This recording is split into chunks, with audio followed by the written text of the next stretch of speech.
हमारी इस विस्तृत चर्चा में सभी श्रोताओं का बहुत बहुत स्वागत है। जी बिल्कुल, स्वागत है सबका। आज हमारे सामने जो दस्तावेज मौजूद है ना, वे कुछ ऐसे हैं जो मतलब हर उस इंसान के लिए बेहद जरूरी हैं जिसका किसी भी बैंक में खाता है। सही कहा। और आज की इस चर्चा का जो मुख्य आधार है वो है बैंकिंग ग्राहक सेवा दिशा निर्देश, यानी जिसे हम कस्टमर सर्विस गाइडलाइंस यूनिट 17 के नाम से भी जानते हैं। बिल्कुल वही। रोजमर्रा की जिंदगी में ना बैंकिंग एक ऐसा काम है जिससे कोई अछूता नहीं है। पैसे जमा करने से लेकर निकालने तक ये सब हमारी दिनचर्या का हिस्सा है। हाँ, जाहिर सी बात है। लेकिन क्या उन अधिकारों के बारे में पूरी जानकारी होती है जो रिजर्व बैंक ऑफ इंडिया यानी आरबीआई ने खासतौर पर ग्राहकों की सुरक्षा के लिए बनाए हैं? ज्यादातर लोगों को तो बिल्कुल नहीं होती। वही तो आज का हमारा मिशन ही यही है, उन बैंकिंग नियमों और अधिकारों को डीकोड करना जो हर ग्राहक के लिए बने तो है लेकिन अक्सर भारी भरकम किताबों या वेबसाइट के किसी कोने में छुपे रहते हैं। छुपे हुए अधिकार। हाँ, ये जानना बहुत जरूरी है कि बैंक आखिर काम कैसे करते हैं और ग्राहकों के पैसे और समय की सुरक्षा के लिए क्या नियम तय किए गए हैं। क्योंकि जब कोई व्यक्ति बैंक जाता है तो कई बार लंबी लाइनों या किसी काउंटर के बंद होने से उसे काफी झुंझुलाहट का सामना करना पड़ता है। बिल्कुल, मैं समझ सकता हूँ। तो चलिए इसे थोड़ा विस्तार से समझते हैं। बैंकिंग सिर्फ मशीन में पैसे डालने या निकालने तक सीमित नहीं है। इसके पीछे एक बहुत ही मजबूत और पूरा संगठनात्मक ढांचा काम करता है जिससे सिर्फ और सिर्फ ग्राहकों की सुविधा के लिए डिजाइन किया गया है। और यहाँ सबसे दिलचस्प बात यह है कि जब हम आरबीआई के इन दिशा निर्देशों को गहराई से पढ़ते हैं ना, तो पता चलता है कि नियामक संस्था का पूरा फोकस सिर्फ कड़े नियम थोपने पर नहीं है। अच्छा, तो किस पर है? उनका फोकस है सेवा की गुणवत्ता को जमीनी स्तर पर लगातार बेहतर करने पर। मतलब सिर्फ कागजी बातें नहीं। उदाहरण के तौर पर इन दस्तावेजों में मई 2022 का एक बहुत ही महत्वपूर्ण जिक्र है। उस समय आरबीआई ने पूर्व डिप्टी गवर्नर बीपी कानूनगो की अध्यक्षता में एक 6 सदस्यीय समिति का गठन किया था। बीपी कानूनगो समिति? जी हाँ, इस समिति को ये जिम्मेदारी दी गई थी कि वो बैंकों में मौजूद जो ग्राहक सेवा मानक हैं उनकी पूरी तरह से समीक्षा करें। मुझे लगता है ये कदम इसलिए भी अहम है क्योंकि बैंकिंग का तरीका पिछले कुछ सालों में पूरी तरह से बदल गया है। बिल्कुल बदला है, खासकर आज के इस डिजिटल और इलेक्ट्रॉनिक बैंकिंग के दौर में जहां रोज नए वित्तीय उत्पाद बाजार में आ रहे हैं। हाँ, फोन से ही सब कुछ हो जाता है आजकल।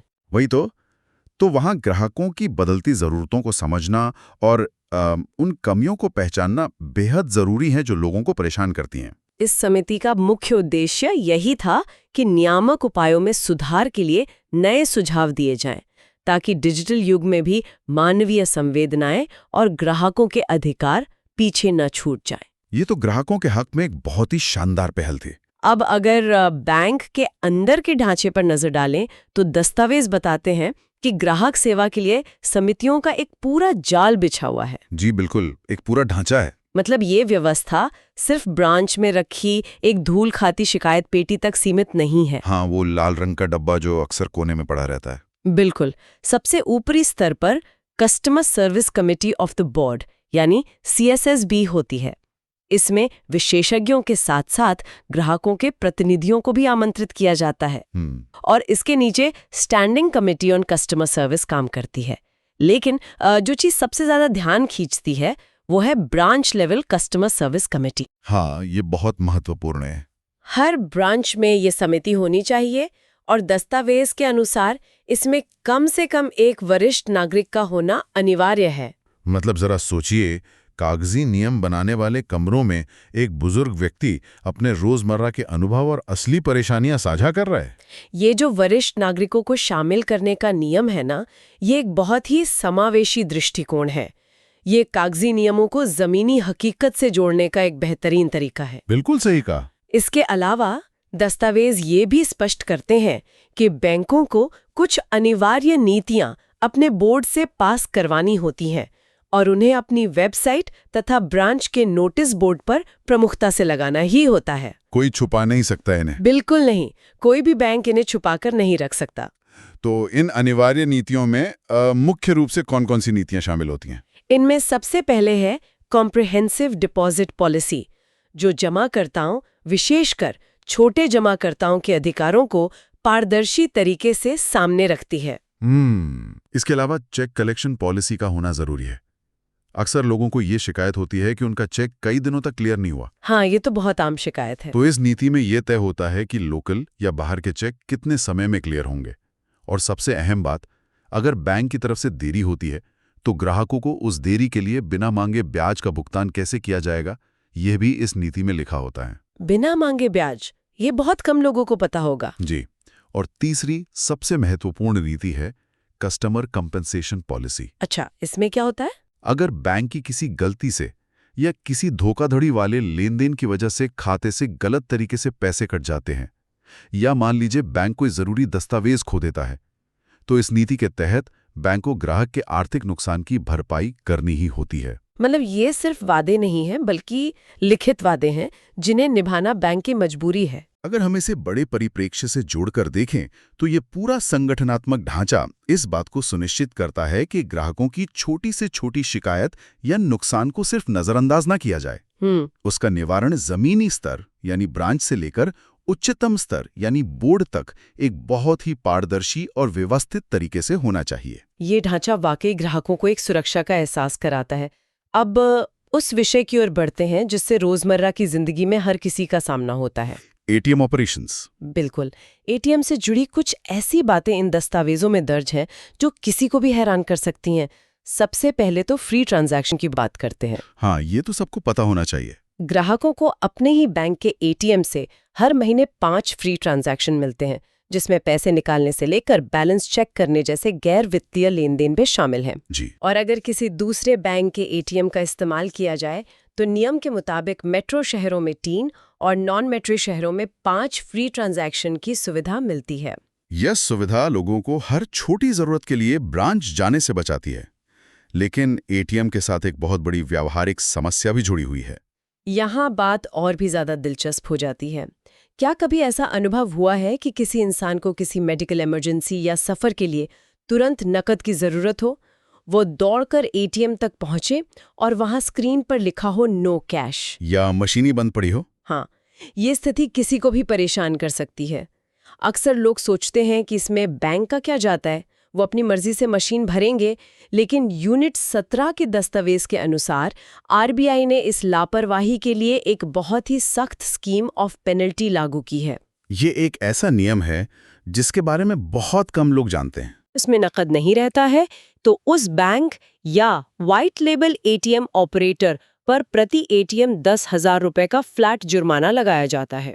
ये कोई छोटी रकम नहीं है। बिल्कुल नहीं। और यहाँ व्हाइट लेबल एटीएम ऑपरेटर शब्द को थोड़ा सरल भाषा में समझना जरूरी है। बहुत से एटीएम ऐसे होते हैं जिन पर किसी बैंक का नाम नहीं होता। हाँ, मैं देखे ऐसे। बल्कि वे निजी कंपनियों द्वारा चलाए जाते हैं, जैसे टाटा इंडिकैश या मुथूट के एटीएम।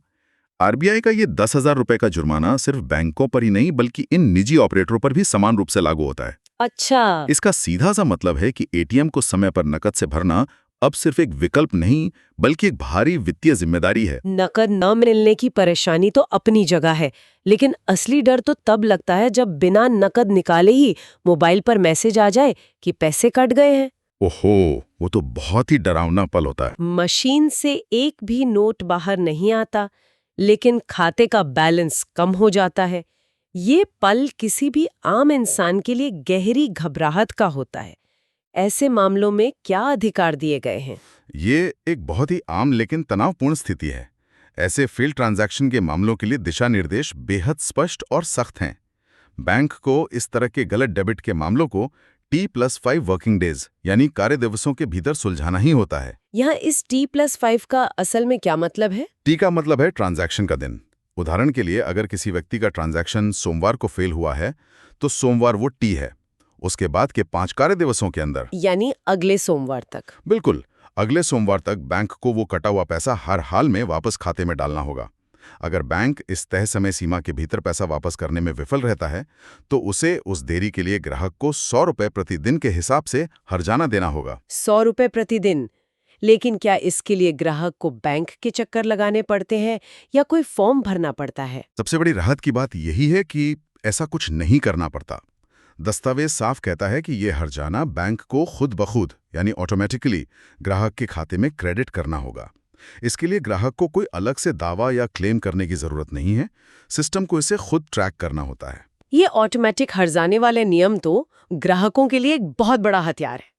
अब भौतिक मशीनों से थोड़ा आगे बढ़कर उस दुनिया की बात करते हैं जो पूरी तरह से डिजिटल है और हवा में काम करती है। साइबर सुरक्षा की बात कर रही हैं आप? हाँ, साइबर सुरक्षा और डिजिटल फ्रॉड आज के समय की सबसे बड़ी चिंताओं में से एक है। दस्तावेज में यह अनिवार्य किया गया है कि बैंकों को कार्ड या खाते से जुड़े हर ट्रांजैक्शन के लिए ऑनलाइन अलर्ट भेजना ही होगा, चाहे वो SMS हो या ईमेल। बिल्कुल। साथ ही अगर कभी कार्ड गुम हो जाए या चोरी हो जाए तो उसे ब्लॉक करने के लिए 24 घंटे 7 दिन सुविधा होनी चाहिए।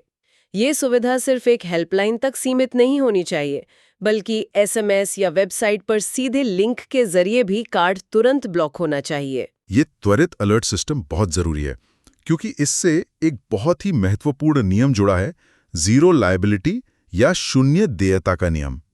डिजिटल बैंकिंग के युग में ये नियम ग्राहकों के लिए किसी मजबूत ढाल से कम नहीं है। ये जीरो लायबिलिटी सुनने में तो बहुत जादुई लगता है, इसका असली मतलब क्या है? इसे एक उदाहरण से समझते हैं। मान लीजिए कि किसी खाते से कोई अनअधिकृत या धोखाधड़ी वाला इलेक्ट्रॉनिक लेनदेन हो जाता है। इस लेनदेन में ना तो बैंक के सिस्टम की कोई कमी है और ना ही उस व्यक्ति की कोई लापरवाही है। मतलब किसी ने अपना OTP शेयर नहीं किया? हाँ, ना तो OTP शेयर किया है और ना ही कार्ड किसी को दिया है। ये एक थर्ड पार्टी ब्रीच या सिस्टम की सेंधमारी का मामला है। ठीक है। ऐसी स्थिति में सारा नुकसान बैंक उठाएगा। शर्त सिर्फ इतनी सी है कि जैसे ही खाते से पैसे कटने का अलर्ट मिले, उसके 3 कार्य दिवसों के भीतर उस धोखाधड़ी की सूचना बैंक को देनी होगी। सिर्फ 3 दिन के अंदर? हाँ, अगर ये सूचना 3 दिन के अंदर दे दी जाती है तो नुकसान सहने की लायबिलिटी पूरी तरह से शून्य होगी। एक भी पैसे का नुकसान ग्राहक का नहीं होगा। ये तो बहुत बड़ी राहत है। लेकिन यहाँ एक सवाल ये उठता है कि क्या होगा अगर कोई इंसान बीमार हो या नेटवर्क ना होने की वजह से उसे 3 दिन बाद पता चले? ये भी संभव है। मान लीजिए वो 5वें दिन शिकायत करता है, तो क्या उसका सारा पैसा डूब जाएगा? यहीं पर दस्तावेज की टेबल 17.1 काम आती है। RBI ने स्थिति के लिए भी बहुत ही स्पष्ट नियम बनाए हैं। अगर धोखाधड़ी की सूचना 4 से 7 कार्य दिवसों के बीच दी जाती है तो एक सीमा यानी कैप तय कर दी गई है कि किसी व्यक्ति का अधिकतम नुकसान कितना हो सकता है। यह सीमा इस बात पर निर्भर करती है कि खाता किस प्रकार का है। तो क्या हर खाते के लिए यह सीमा अलग-अलग है? बिल्कुल। दस्तावेज के अनुसार जो बेसिक सेविंग बैंक डिपॉजिट या BSBD खाते हैं, उनके लिए अधिकतम देयता सिर्फ 5,000 रुपए तय की गई है। श्रोताओं की जानकारी के लिए बता दूं कि ये BSBD खाते आमतौर पर वो जीरो बैलेंस खाते होते हैं जो वित्तीय समावेशन के तहत आम लोगों के लिए खोले जाते हैं, जिनमें बहुत कम लेन देन होता है। सही कहा। तो उन गरीब या आम खाता धारकों के लिए अधिकतम नुकसान 5,000 रुपए से ज्यादा नहीं हो सकता। अच्छा। बाकी सभी सामान्य बचत खातों या उन चालू खातों के लिए जिनमें सालाना औसत बैलेंस 25 लाख रुपए तक है, यह सीमा 10,000 रुपए है। और जो बहुत बड़े खाते हैं या ऐसे क्रेडिट कार्ड जिनकी लिमिट 5 लाख रुपए से ज्यादा है, उनके लिए अधिकतम देयता 25,000 रुपए रखी गई है। इसे ऐसे भी समझ सकते हैं कि अगर किसी सामान्य बचत खाते से हैकर्स ने 2 लाख रुपए उड़ा लिए और शिकायत 5वें दिन की गई तो उस खातेदार का अधिकतम नुकसान सिर्फ 10,000 रुपए ही होगा। बाकी के 1,90,000 रुपए की भरपाई हर हाल में बैंक को करनी होगी। ठीक ऐसा ही है। ये टेबल बैंकों को मनमानी करने से रोकती है। हाँ, अगर कोई व्यक्ति अपनी गलती से पासवर्ड या OTP किसी को बता देता है तो नुकसान उसी का होगा, जब तक कि वो बैंक को सूचित नहीं कर देता। जाहिर है लापरवाही की तो सजा मिलेगी। और अगर शिकायत करने में 7 दिन से ज्यादा का समय लग जाता है तो फिर मामले का निपटारा बैंक के बोर्ड द्वारा मंजूर की गई नीति के आधार पर होता है, जो थोड़ा पेचीदा हो सकता है। इसलिए समय पर शिकायत करना सबसे बड़ा बचाव है। समय की अहमियत डिजिटल दुनिया में सबसे ज्यादा है। अब डिजिटल दुनिया से निकलकर वापस भौतिक दुनिया यानी बैंक की ब्रांच के अंदर चलते हैं। अक्सर लोग सोचते हैं कि ब्रांच के अंदर नियम बैंक मैनेजर तय करता है, लेकिन ऐसा नहीं है। बिल्कुल नहीं। वहां भी ग्राहकों के अधिकारों की एक बहुत लंबी सूची है। सबसे पहली बात तो काम के घंटों को लेकर है। दिशा निर्देशों के अनुसार बैंक ब्रांच को सप्ताह के दिनों में और कामकाज वाले शनिवारों को कम से कम 4 घंटे ग्राहकों के लिए खुला रहना ही चाहिए। और सिर्फ खुला रहना ही काफी नहीं है, कर्मचारियों के समय पर उपस्थित होने के लिए भी नियम है। कर्मचारियों से ही अपेक्षा की जाती है कि वे व्यवसाय शुरू होने के समय से ठीक पहले, विशेषकर बड़े शहरों में कम से कम 15 मिनट पहले अपनी सीट पर मौजूद रहें। और एक ऐसा नियम जो अक्सर अनदेखा हो जाता है वो है बिना रुके सेवा या अनइंटरप्टेड सर्विस।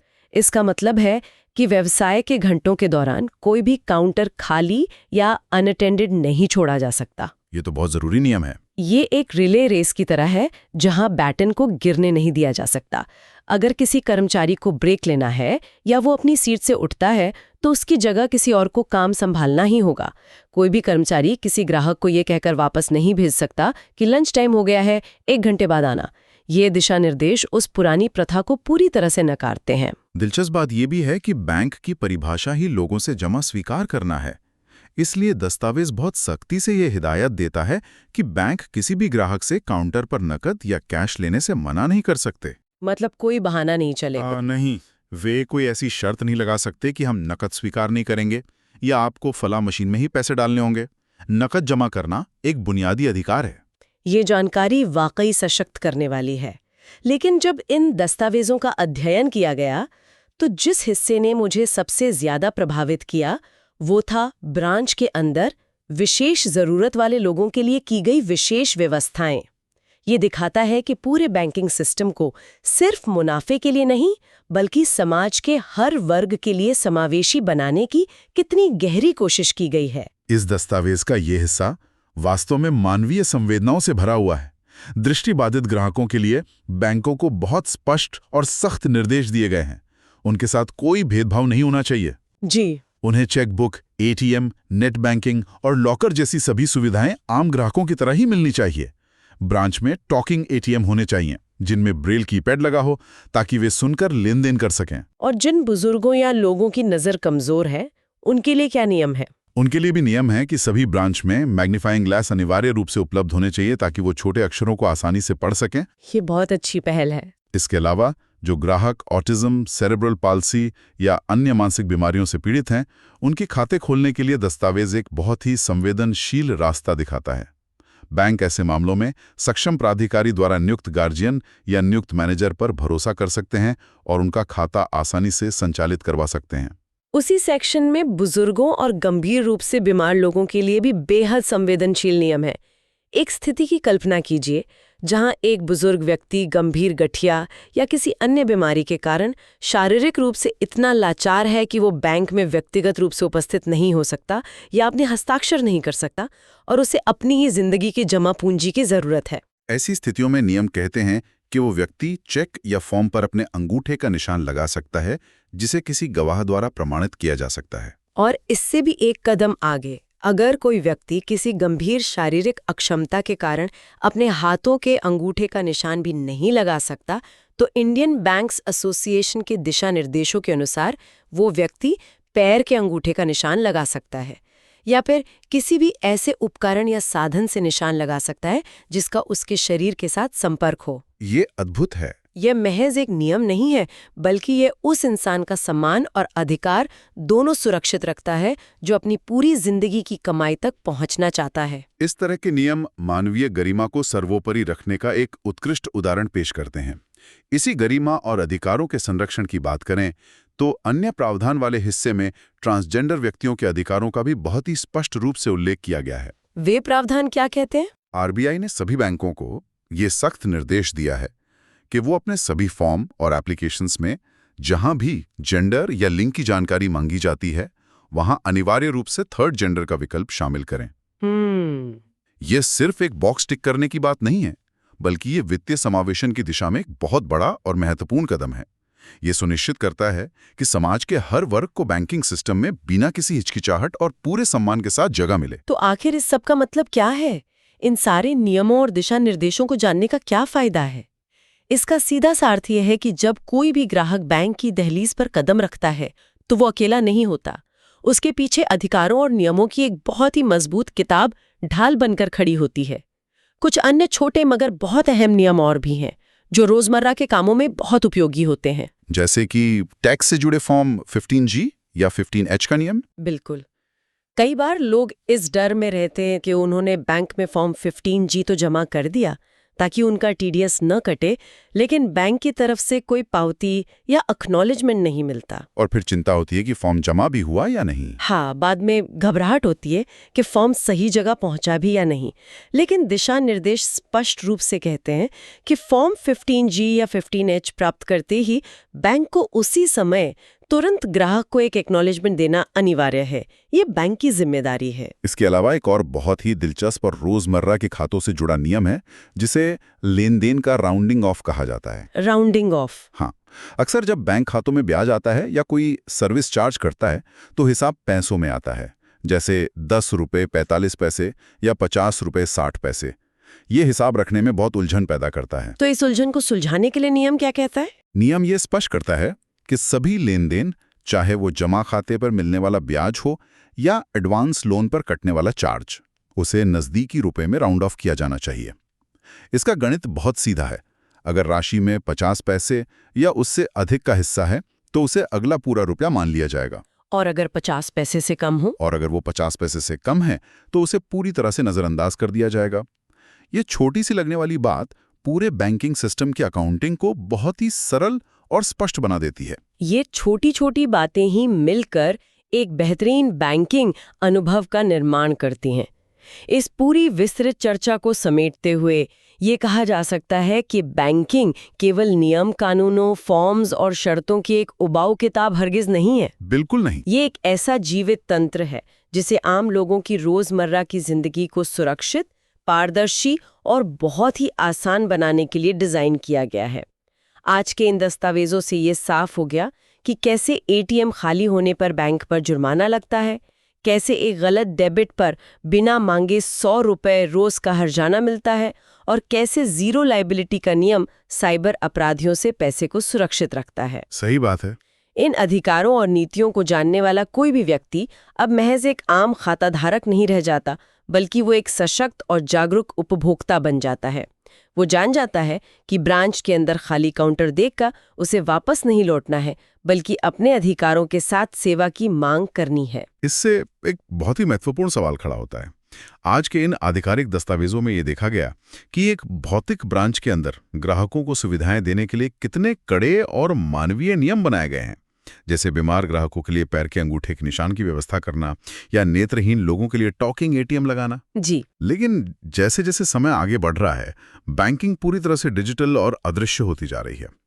एक ऐसे भविष्य की कल्पना की जा रही है जहां शायद कोई ईंट पत्थर की ब्रांच होगी ही नहीं और ना ही काउंटर पर बैठकर किसी की परेशानी सुनने वाला कोई इंसान होगा। ये तो सोचने वाली बात है। तो सोचने वाली बात यह है कि भविष्य में ग्राहक सेवा के नियम खुद को कैसे बदलेंगे। जब सब कुछ स्क्रीन पर होगा तो क्या एआई और मशीनें हमारी हर मानवीय समस्या को पलक झपकते ही उसी संवेदनशीलता से सुलझा देंगी जो एक इंसान दिखा सकता है, या फिर मशीन की एक छोटी सी तकनीकी खराबी किसी को एक ऐसे लूप में फंसा देगी जहां वह अपने ही पैसों से पूरी तरह कट जाएगा और मदद मांगने के लिए कोई इंसान ही नहीं बचेगा। ये वाकई एक ऐसा विचार है जो गहराई से सोचने पर मजबूर कर देता है कि तेजी से भागती तकनीक और मानवीय संवेदना के बीच का सही संतुलन भविष्य में कैसा होगा और नीतियां इसे कैसे संभालेंगी। खैर, आज की इस विस्तृत चर्चा से जुड़ने और इस दस्तावेज की गहराइयों को हमारे साथ खंगालने के लिए सभी श्रोताओं का बहुत बहुत धन्यवाद। उम्मीद है कि ये जानकारी सभी को बैंकिंग की दुनिया में सशक्त बनाएगी और अगली बार बैंक से जुड़ते समय एक नए आत्मविश्वास का संचार करेगी।